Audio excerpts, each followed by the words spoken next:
हाँ, अगर अंतर दिखा है तो वोटिंग परसेंटेज का और वोटरों का उत्साह का। तो अगर सबसे बड़ी बात करेंगे आधी आबादी की, तो आधी आबादी ने कुल मिलाकर ये माना है कि जो मुख्यमंत्री रोजगार योजना है, 10,000 रुपये जो अभी खाते में सबको मिले हैं, लगभग 1,30,00,000 जीविका दीदी के खाते में जो 10,000 रुपये की राशि मिली है, तो कहीं ना कहीं इसका एक एडवांटेज मिलता हुआ दिख रहा है। वोटर जो है दबी जुबान से ये कहते हुए नजर आ रहे हैं कि जो हैं वही रहेंगे। इसका साफ मतलब है कि नीतीश कुमार से महिला वोटर काफ़ी खुश हैं।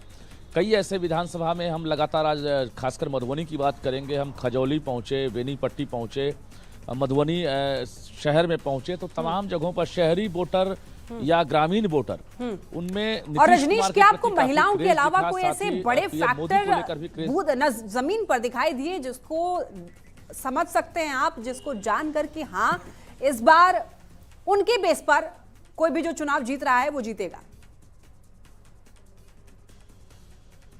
देखिए,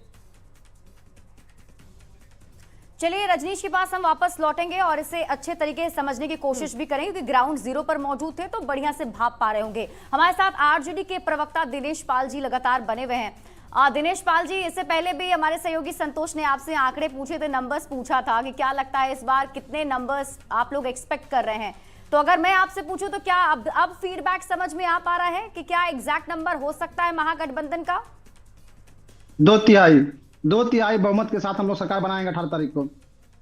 ऐसी हम लोग की संभावना दिख रही है, जिस तरह से वोट प्रतिशत बढ़ते जा रहा है और जिस तरह से हम लोग को क्षेत्रों से फीडबैक मिल रहा है। ये भी माना जा रहा है कि महिला मतदाता तो ज्यादा संख्या में आई और उन्होंने वोट किया, प्रवासी मजदूर भी रुके थे, उन्होंने भी वोट किया। ये भी कहा जा रहा है कि सीमांचल के इलाकों में ज्यादा वोटिंग हुई है और जो मुस्लिम मतदाता हैं वो काफी ज्यादा उभर कर सामने आए हैं, एकजुट होकर वोट किए हैं।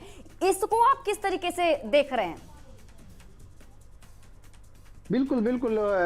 बिहार देखिए, केवल एक मतदाता नहीं, अब हर मतदाता को आप देखिए। एक तरफ जो बाहर में नौकरी कर रहे हैं, बाहर फैक्ट्रियों में कमा मतलब मजदूरी कर रहे हैं, काम कर रहे हैं, उन्हें एक उम्मीद जगी है तेजस्वी जी से कि नहीं अब हमको बाहर नहीं जाना पड़ेगा, हमको बिहार में काम मिल जाएगा, बिहार में नौकरी मिल जाएगी।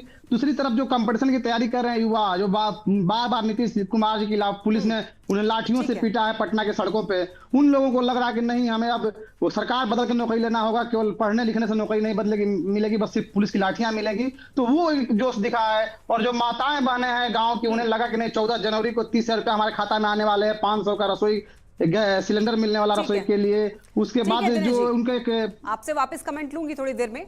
विनीत जी हमारे साथ जुड़े हुए हैं, एलजेपी आरवी से हैं। विनीत जी, आपको क्या लग रहा है, आपके तरफ से वो अनुमानित आंकड़े क्या हैं?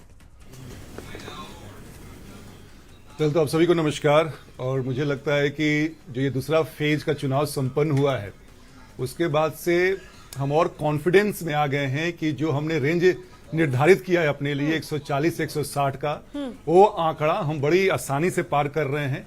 हालांकि मुझे लगता है कि उसके बियॉन्ड भी हम जाएंगे, लेकिन अगर मुझसे पूछा जाए थोड़ा सा बढ़ गया विनीत जी, इसके कारण है बहुत से फैक्टर्स हैं, जो बड़े बड़े फैक्टर्स हैं। जैसा कि अभी रजनीश भाई ने बताया कि महिला जो मुख्यमंत्री महिला रोजगार योजना की बात कर लें, या बिहार में इंडस्ट्रियलाइजेशन की बात कर लें, विधि व्यवस्था की बात कर लें, जिस तरह से एजुकेशन में इंजीनियरिंग कॉलेजेस बन रहे हैं हर डिस्ट्रिक्ट्स में, या हॉस्पिटल की बात कर लें, तो जो ये बिहार एक पथ पे चल चुका है, बिहार की जनता चाहती है कि निर्बाध तरीके से 2025 के बाद भी ये बिहार की रफ्तार बनी रहे, ताकि जो 2047 में माननीय प्रधानमंत्री जी का जो ये एक एम्बिशियस प्लान है कि देश को हम आगे बढ़ाएं, उसमें बिहार भी कंट्रीब्यूट करे। इसलिए मैंने कहा कि हम बिल्कुल आशान्वित हैं कि 140 से 160 हम बिल्कुल आसानी से जीत रहे हैं, लेकिन ज्यादा मिलेगा उसमें भी हमारी खुशी और आशा के अनुसार होगा। चलिए, तो अपने अपने दावे हैं, हालांकि देखना ये होगा कि जनता किनके वादों पर ज्यादा भरोसा करती है।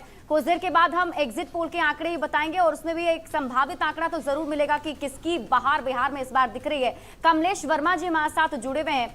कमलेश जी, आप लोग को क्या लग रहा है, अभी पहले फेज की वोटिंग आपने देखी, अब ये दूसरे फेज का मतदान और ये मतदान प्रतिशत जो बढ़ा है, इसे कैसे देख रहे हैं? बिहार में इस बार का जो चुनाव है, या बिहार का चुनाव बिहार की जनता ने परिवर्तन के लिए डाला है। बिहार की जनता ये स्पष्ट हो चुकी है कि सरकार एक नकारा सरकार है, एक खटारा सरकार है, और इस सरकार के जरिए बिहार को विकसित नहीं किया जा सकता है, इसलिए अपना वोट डाला है। नौजवानों की जो लंबी लाइन है वह यह दर्शाता है कि सरकार ने बिहार को बर्बाद कर दिया है। 52 लाख से ऊपर बिहारी देश के दूसरे हिस्से में जाकर काम करते हैं, बड़े बड़े जगहों में जाकर के काम करते हैं। बिहार को एनडीए ने एक श्रम सप्लाई करने वाले रीजन ने बदल डाला। आपका कमेंट लूंगी। असित नाथ जी भी हमारे साथ जुड़े हुए हैं। असित नाथ जी, अब तो आप बता सकते हैं आंकड़े हैं, आपको क्या लग रहा है कि इस बार क्या रहने वाले हैं आंकड़े और कौन जीतने वाला है? देखिए, मेरा जवाब फिर वही होगा जो मैंने पहले दिया था। मैं इस तरह की बातों पर विश्वास नहीं करता।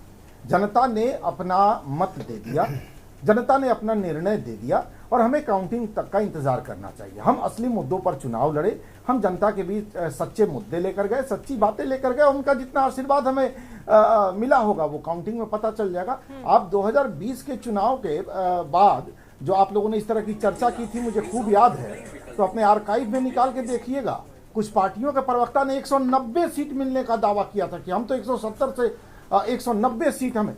अब उस तरह के झूठे दावे मैं कर दूं? आर्काइव निकाल के देखिए ना।